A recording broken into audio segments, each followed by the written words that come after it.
Big Brother specialists are back and ready to talk about Sunday's episode. Blake, what Let's were your go! thoughts? Angela, what are you doing?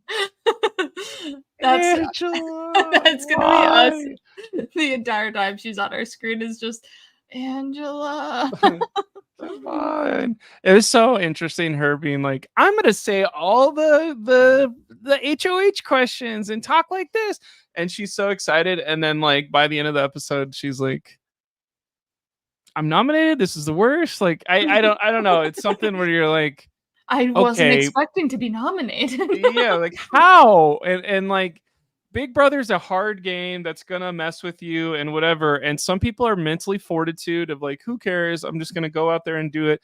And it's interesting to see the people who have it and who don't. And it's like Angela is not gonna have it. Of like she is literally going to like crumble as soon as she's nominated, as soon as she's have not. And it's like it's starting the train of like, here's what's happening. And I think that's been a lot of frustration for people watching the live feeds recently of like, oh, anytime something comes up with Angela, we're not allowed to talk about it. And oh, that, and some people are saying she's getting bullied. And you're just truly wondering, like, where were those people last week? Not saying that, like, you can't bully people or it's not fun to watch people get bullied, but like, we have some people watching the live feeds right now who are like, these mean girls are bullying these people. And it's like, if you were next, if you were next to Angela in a dentist office, waiting with your root canal to go in, and she was talking on the phone, she's probably not even doing this. She's probably FaceTiming and talking about some random crazy shit with her kids while you're sitting there with your root canal problem that you would bitch about her on the internet on your own Twitter for hours. Like, these people have to live with her 24/7. They don't get to go into the dentist office and drive home afterwards. They have to live with Angela. They have to watch her eat an avocado with a spoon and just not say anything or what. And it's like, I don't feel bad for anybody that signs up to be on Big Brother and then has their life play out. I stand on it's a show. It's a show. It's a show. It's So, a show. We start off the episode where Kenny's just really sad that his number one Matt went home, and then Chemo is just ecstatic that he was able to take himself off of the block. Chemo, baby. Chemo's great, man. We ended the episode with, say that one more time. I heard Chemo, and then I thought we were talking about last episode, but you're saying we ended last night's episode with. We started off the episode. Kenny is just, it's the oh, okay. We're literally so Kenny is really sad that his number one went home, and then Chemo's just ecstatic he took himself off the block and everything like that. And let's complain a little bit, because I like to complain. Like, starting off your Sunday episode with the recap of Thursday, it's like, I would have loved to get that emotion on the live show. Or I would have loved to, like, I'm not saying I need more Big Brother content. I need it to be an hour and 10 minutes. I need it to be 90 minutes. I need it to be 2 hours. Not saying that, but like, I ask Chemo, how do you feel in the moment? And oh, Julie, I'm so, and maybe she did, maybe I'm like reverting, but like, then also don't do it when he's in the diary room, unless there's something crazy that he's revealing of like, I literally was so down in the dumps. I hate everyone I'm around, but now that I won the AI arena, I can blah, blah, blah. Cause like, oh, Kenny, how does Kenny feel about Matt? That's like the least interesting thing possible. Let's get to this HOH immediately. And like, the HOH was like, I am now embarrassed to show the show to people again of like, we're going to watch America's Funniest Home Videos, but it's going to be the animal edition, and then ask you a couple questions about what's going on. And you're just like, I mainly just hated that this episode was full of confessionals with people being like, I need to win HOH this week because insert reason why. And I'm like, is that the only thing that anybody is going to talk about this episode? Is just I'm winning HOH to get revenge for Matt. I need to win this HOH so I can have power for this. And I'm like, I haven't had Cheetos in a while, and they'll probably be in my HOH basket. yeah, I'm like, can we get some like context on the game, anything like that? And they're like, I really just need to win HOH this week. And I'm like, all right. So I have like no notes on your confessional or anything like that because you provided nothing. True. And like, I think there's the interesting thing of the person who does end up winning is Chelsea. Let's go. She's establishing herself. Your first boot. Yeah, my first boot has won the second week HOH, which is the worst HOH to win ever. Usually, traditionally, the lines have already been drawn, or the lines get drawn week 2, and then it's kind of like retribution, like even more so than week 1. But like the thought process of Chelsea winning, she does say earlier in the episode that, yeah, I can't win this because it'll make me show my cards too soon, and so that's what's happening. But then that turns into the whole second half of the episode. But it's her, T-Core, and Leah are in the final 3 of that HOH. So Leah's in her second final 3 of these equitable comps. So maybe Leah's just good at everything. I think Leah has potential. Sheesh. Sheesh. Leah has potential. I couldn't say it. I could say it. I couldn't say it better. Maybe I should say it better. But like, I think Leah is like, oh, she's a VIP cocktail waitress, which is a roadmap of she's the next Janelle, she's the next Rachel. She's going to, and I am rooting for her, but like, I'm glad she didn't win this one because she can't win the like early ones and not like become the problem later. Right. Are we saying anything interesting, people at home? I don't know. Well, I was just so jazzed on Thursday, and then watching this episode, I'm kind of like, oh, okay. I mean, yeah, John says it essentially. Like, I hope they are with this structure. It is kind of like you have 3 full days of editing with your editors to get anything from the weekend into the Wednesday episode. But the Wednesday episode can't be chocked full of entertainment because it has at least a veto. And then you have the lead up to the veto. You have the aftermath and then the ceremony. So like usually I think one thing that's true about Big Brother is people always go like, oh, where are the like, welcome, who wants to see my HOH room? It's Get like, out of here. Anytime you see that means that season isn't as interesting as other seasons because that's a filler thing they need to put in. And so like, I'm wondering what's going to be gone from the Wednesday episodes. Like, are they going to skip the picking for the veto? Are they going to skip the aftermath and just go straight to the ceremony? Like, there's a lot of stuff about this show where if there's anything good that's happening this weekend, it has to be on Wednesday and fleshed out and perfect. But then it's like, when is Tuesday happening? When is Wednesday happening? Like, I'm just lost right now of what is the point of our current, if the HOH is going to take up all of Sunday's episode, that's not how the show has ever done it. Right. And the AI, like literally we have 3 episodes a week. And that means at least half of our 6 hours is going to be competitions. And some people don't watch this show for competitions. We want to see the interpersonal stuff. What's the point of having 16 people if you only see about 3 of them interact with each other? That's something that's in the back of my mind as we go forward in this season of like, what is going on? Yeah.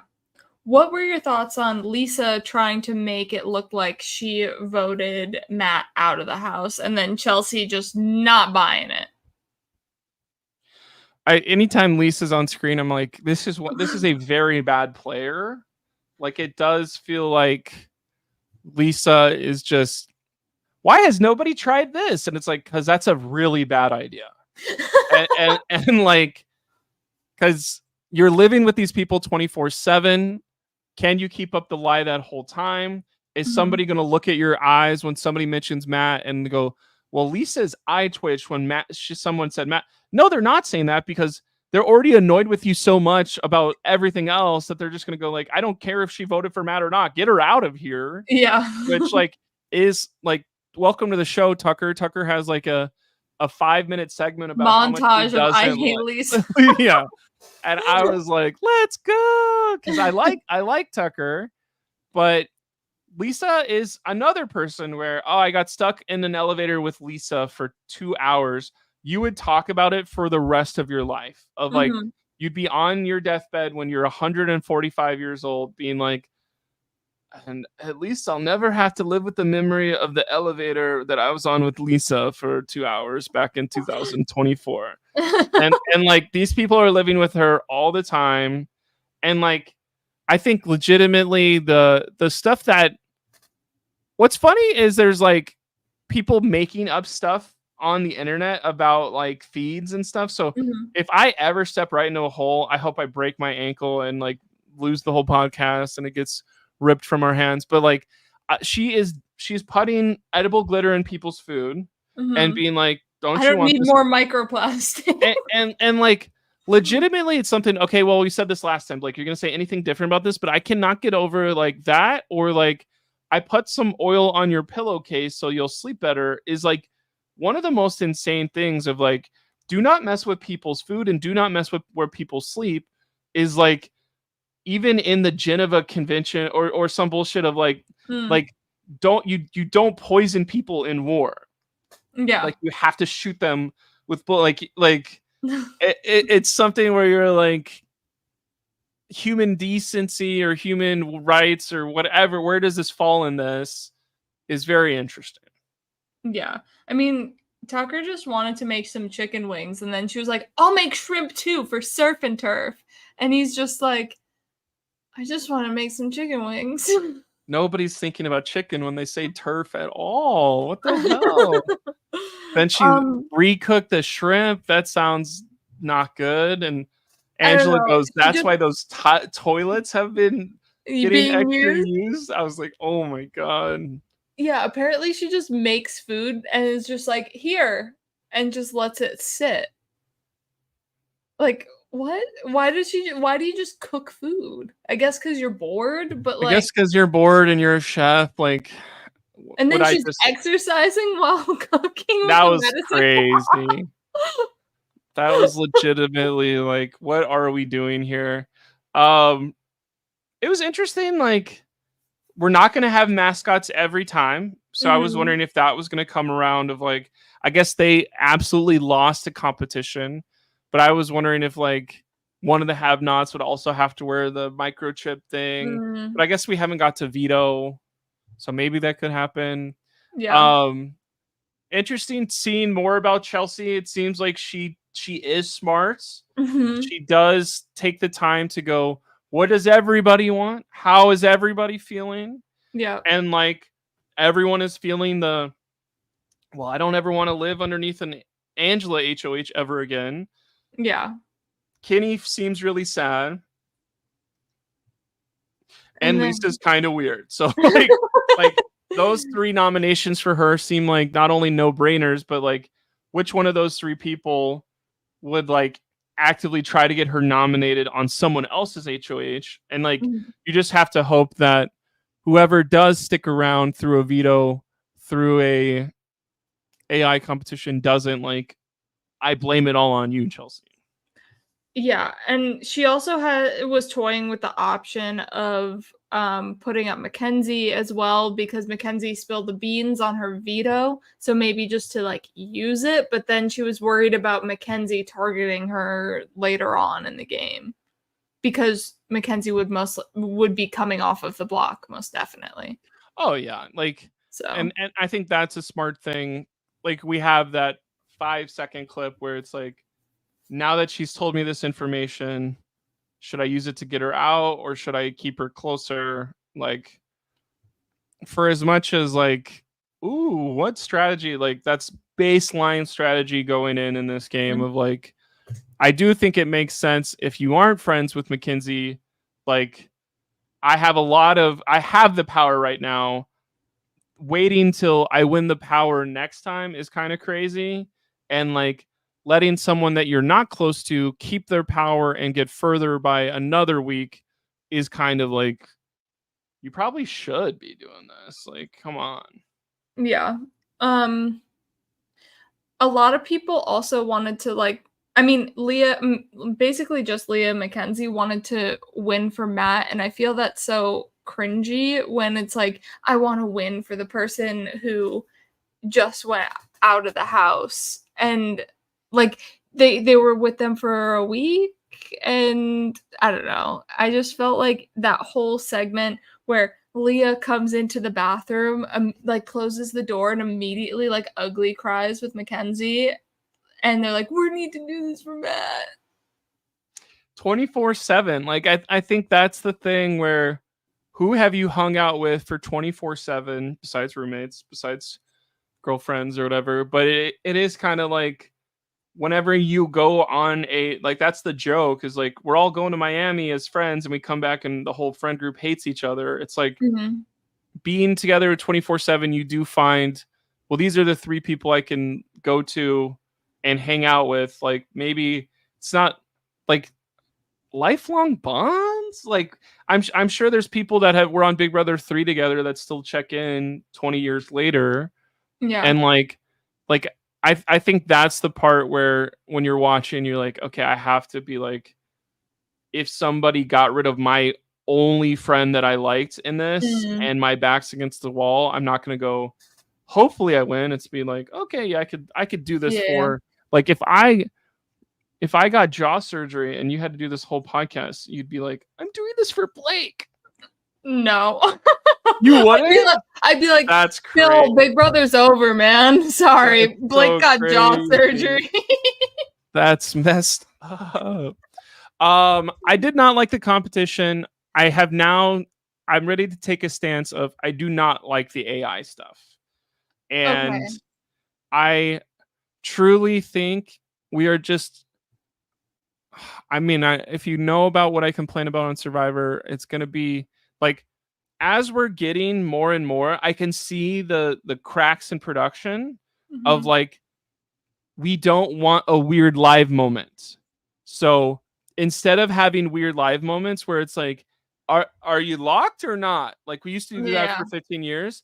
Now it's like, because Angela is doing true or false. Angela's the host, and we can edit around, like, oh, didn't quite hear you, or are you locked or not? Yeah. And like, that looks cooler, but it's like less of the magic of live TV.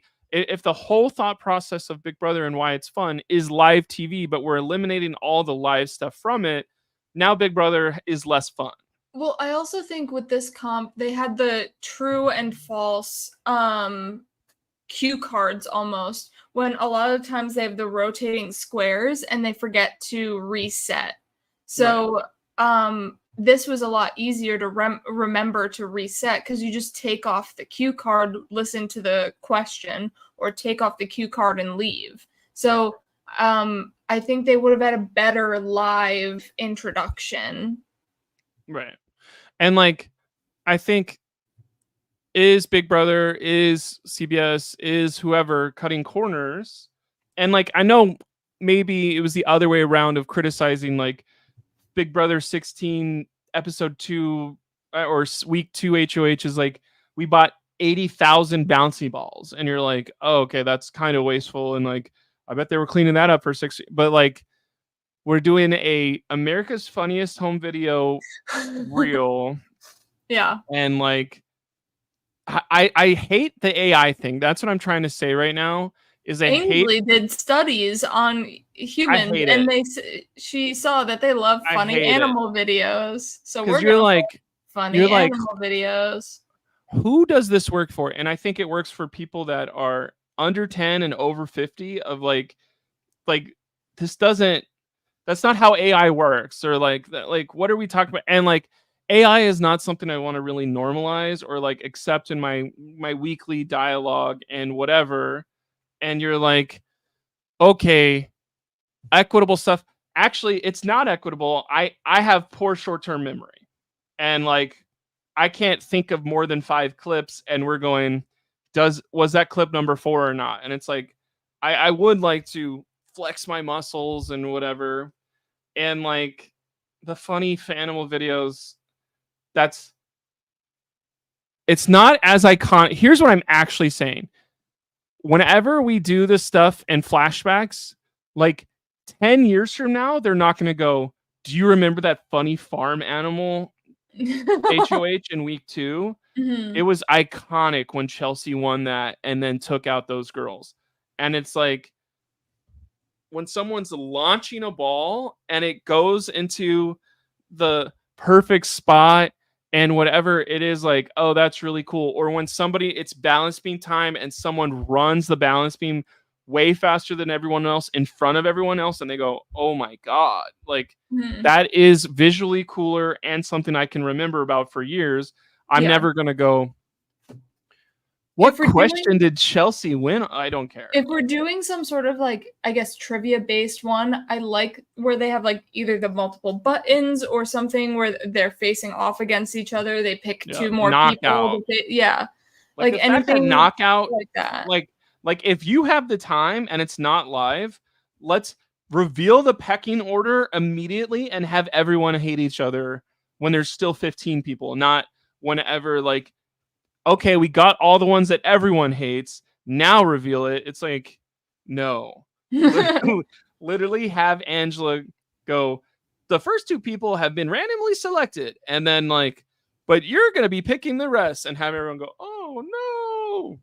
But what was your favorite funny animal video? The guy when he didn't have a hat and he was like feeding the animal, and then the animal was like, I don't even remember that. Yeah. Truly. Alrighty, so Chemo and Chelsea have a great conversation here about connecting over, gays and religion.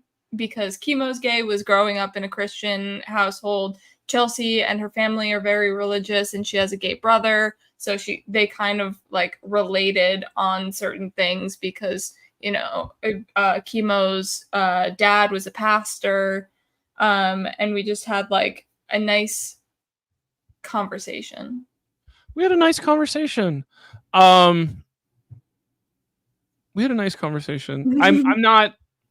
don't think this is groundbreaking or interesting. No, it was just a nice conversation. Yeah, like I hate to say that, but it is kind of like this feels very 2001 or 2 of like. There's always those forced moments of let's integrate this person's religion or sexuality into something. Right. But it didn't feel as forced as it like has been in the past. Because Chelsea's not a preacher, right? Because I know that's what I was wondering. Okay, she is. So that's important to her. And like, I think that's a thing where like, all right, that's where we went with casting on this stuff of we do have religious people, and they maybe that's in your mind of like, are they going to get along with or accept and she goes, well, my brother's gay. And like, I think what's interesting is Chelsea's dad a pastor or no? She just was like, I don't know about Chelsea's dad. Because usually those people are like, and then I did it because my dad did it. So I'm like, how many people? And like, I know this is a layer that maybe not everybody's into, but like, I see a lot of stuff for my job. And like, anytime there's a gay kid and it's a pastor kid, there's so many of them where you're like, I don't know if they're seeking out reality TV or if that's like, they love reality TV because it wasn't church or what, like, and so instead of it being like, that's so interesting, I'm like, damn, another one. But I think that's another thing too, is like on CBS, on these reality shows, usually the gay men are also like Black or Asian or Hispanic, and like that has been on Survivor a lot too, where you're like, it's hard. Like sometimes I want to feel the story of what it does to be a Hawaiian without the also gay layer. I know that's not his specific story, but that is a thing where you're like, damn, I was hoping what is it like to be a Hawaiian family without, I felt neglected and closed off from my entire family for 15 years because I never told my dad I was gay is like oh shit, that does suck. but like I know the gay experience. Like I know I'm kind of talking out of my ass right now, so maybe it's like just cancel me right now. But it is like, oh, what is a Hawaiian experience? We're not going to get that because we're getting the Mhm. Hawaiian gay experience, and like I'm sure a Hawaiian family is like so close knit, and his probably still close knit, but you're not so close knit where you didn't tell your dad you're gay. Blah blah blah blah blah. Mm. I don't know where I'm going with that, but like that's kind of coming from my own like. Did I ever tell my dad I was gay? No, he died when I was 24. But like that's something where you're like, would I express that in like who is trying to express this? Is he trying to really connect with the HOH because it's a game level thing? Or because she straight up says, wow, you're really telling me very specific things about your life. And like it's interesting because maybe I need a confessional from Chemo where he either goes, it's so nice to have somebody in the house like her where I can say everything and Mm. feel like I have friends in this house, where it felt like I was all alone in week one, or I'm sharing this information with Chelsea because she's the HOH and I need her to think she can trust me on anything. And I got neither of those, right? Or did we get one of those? Not really, because then we go into the Pentagon Alliance, and Chemo's not even involved, like, remotely in this. So it's Cam, Chelsea, Cedric, and then they bring in Quinn and Brooklyn. And they were doing this or this? It was like, I don't know. 'Cause They it's this, weren't making a it's Pentagon. it's It this was when we're just all them. together, and then it's this by ourselves, and they were like, it does, you have to put the thumbs out, which I was like, oh, okay. I don't know. But like they started their alliance up, and Brooklyn is feeling weird about it because she was the last one in, but she's not worrying about it right now. And I think that's part of Brooklyn's like, wow, she is very aware of how to play Big Brother, or very much like, great. Like, I don't need to worry about semantics about an alliance or the stuff on day 9. Like, Yeah. let me just get as much people that have my back and want me to be around, and then go, oh, if I lose in 5th place and the Pentagon makes it all the way, I made it to top 5, and like it's up to me to play the next 67 days to get better than 5. Like, I think that's the right way to approach things right now. Yeah. Another great moment of this episode was Mackenzie asking Trevor to put sunblock on her, and then Trevor's like, all right, you get me back, and Mackenzie just leaves. Oh, Tucker, yeah. Or sorry, Tucker. All good. He's Trevor to me too. That was a fun moment on like tweet it, or I saw that on X or Twitter, and so that's something where seeing that, I didn't hear that he asked her first, like, you're gonna get me, right? And she's like, of course. So that's something where, what does that explain about those two people game wise? Of like, Mackenzie's going to, yeah, of course, and immediately not put sunscreen back on, so she's not going to use the veto later. Crazy. The other thing that is happening in the background of this, on the layers of this, what's it called, the feeds, is like, Angela points out to a group of people and says, I think they're all together. And it was CCC, which is Chelsea, Cam, and Cedric. That's the core of the Pentagon. And then also T-Core. And that was a thing where it's like, oh no, she's falling into the same problems that Kyle fell into a couple years ago, of when people are just hanging out, are they an alliance? Are they saying that she says it's Quinn? Quinn tells somebody that that's happening. And that's maybe a reason why there's a lot of stuff going on of, what did Angela truly mean by this? Is she being paranoid? Is there a layer of, well, she wouldn't have said this about a group of 4 white people? And like, that's what's kind of percolating through Twitter. That's what's maybe kind of percolating through the house, of like, not only did she put everybody in the spin cycle for week 1, but now she's doing this. And like, I think it truly behooves the house to go, do you want to live through the 7th problem that Angela provides the house? Or do you want to just nip it at the bud? Yeah, like, Angela, nice to meet you. And people are kind of closing themselves off from Angela.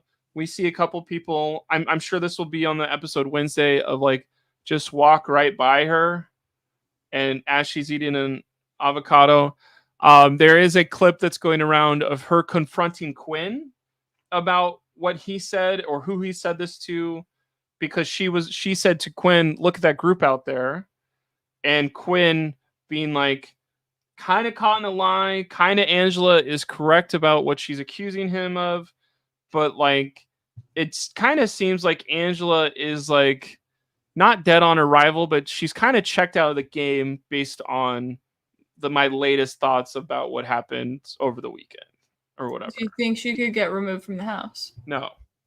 Okay. They haven't removed anybody from the house in years, right? Just kidding. They did like literally last season.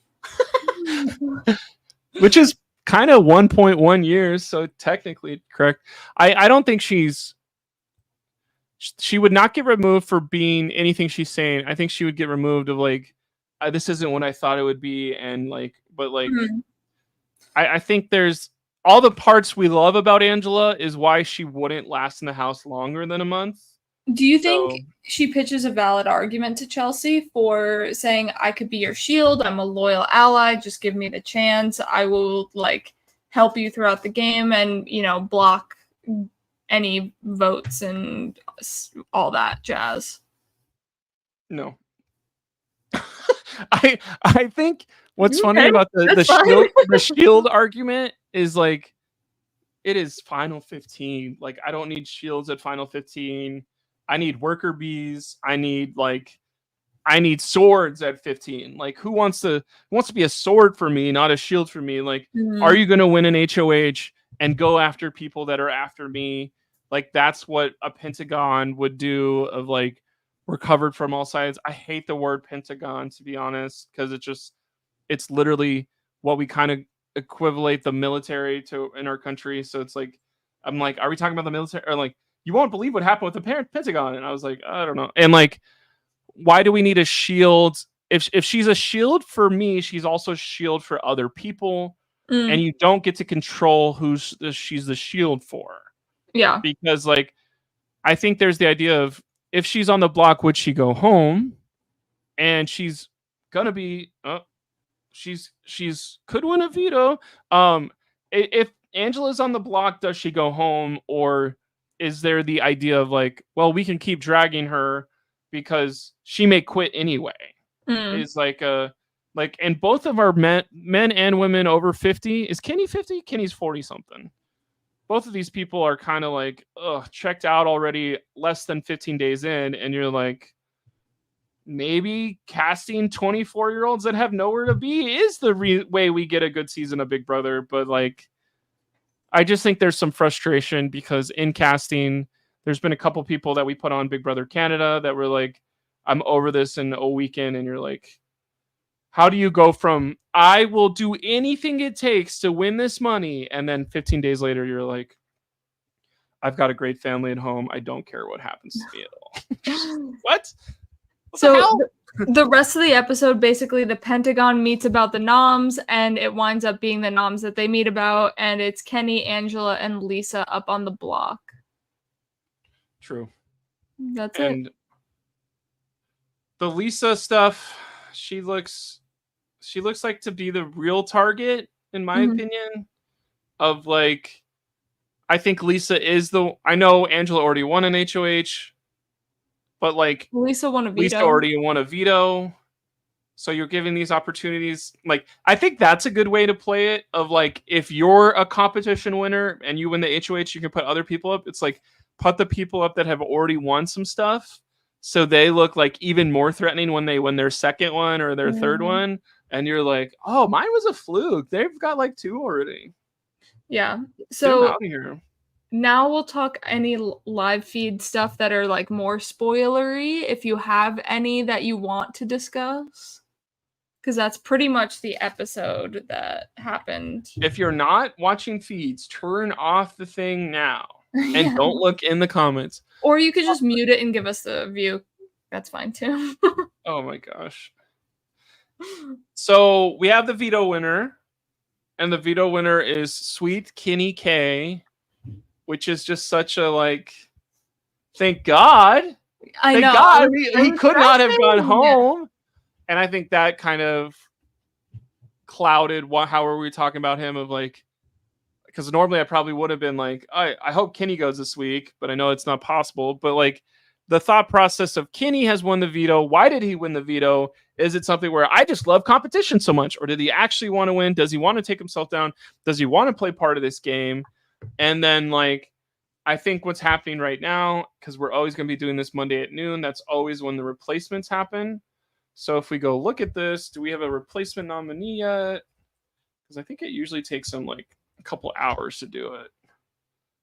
I gotta type in wiki. The idea is Tucker has said, I will go up and be this pawn for you because I hate Lisa that much. I want to beat her. Oh yeah. Not showing people volunteering to go up on the block right before noms doesn't show that it's what's happening in the house. Right. And I think the only thing that I read, which truly I'm gonna stumble at least 3 times and break my ankle of like reading something that's just not true. But like people apparently Cam was very into the idea of being a pawn, and people kind of were like, well, maybe Cam doesn't know this game as well as I thought. And that's happening. That layer of thinking is happening in the house, not just from home. Mm-hmm. So that's a thing where like, is Cam going to be a strong ally for us, or is he going to be somebody that gets booted between 12 and 9? And like, if you're a big Cam fan, which I know some of you guys are, some of you went to college with him randomly. I think Cam will probably be like a 13 through 10 player instead of deep into the game now, just based on that perception's very hard to like, oh, you were down to get like, I be the 3 people that don't get nominated until like final 6. That is how you play Big Brother. Mm-hmm. I don't, oh, there's a lot of nominations going around. Well, play, if there's 3 times or 1.5 times those nominations, you got to play 1.5 times better. And like, I think that's kind of where Quinn has his mind going of like, I need to play 1.5 times faster. And he's the only one who's kind of like, I hope he can keep all his plates going, because Quinn is in like 20 different alliances, it feels like. Yeah, and Mackenzie and Leah were also like, is the barbershop's alliance still real? I guess we're just gonna have to go with it because we don't have another option right now. Barbershop is not real. No. It's a BS alliance. Barbershop. Wow, look at you with the jokes. That's so good. Are you pumped for Wednesday's episode, or is it kind of like, I want to see Sweet Kenny K win that veto? Oh my god. They were wearing like overalls, right, when they came back? So it was like nerdy. Oh, okay. Stuff, I think. I was wondering if it was train conductors or nerdy, but I guess I got my answer. No train conducting vetoes. Anyway, that's the what you missed on the weekend, or that's what you watched on the weekend. Mm-hmm. I think I want this season to be good, so I think I'm always cheering for that. Mm-hmm. And do I think Lisa has I can win HOH and turn this all around and go after the people that were after me? She probably could do that, but I like Tucker, so I'm going to root against that. All right, there you go. Well, tune in Thursday right after the live eviction, not live HOH. And we'll be here talking about that. See ya. They used to say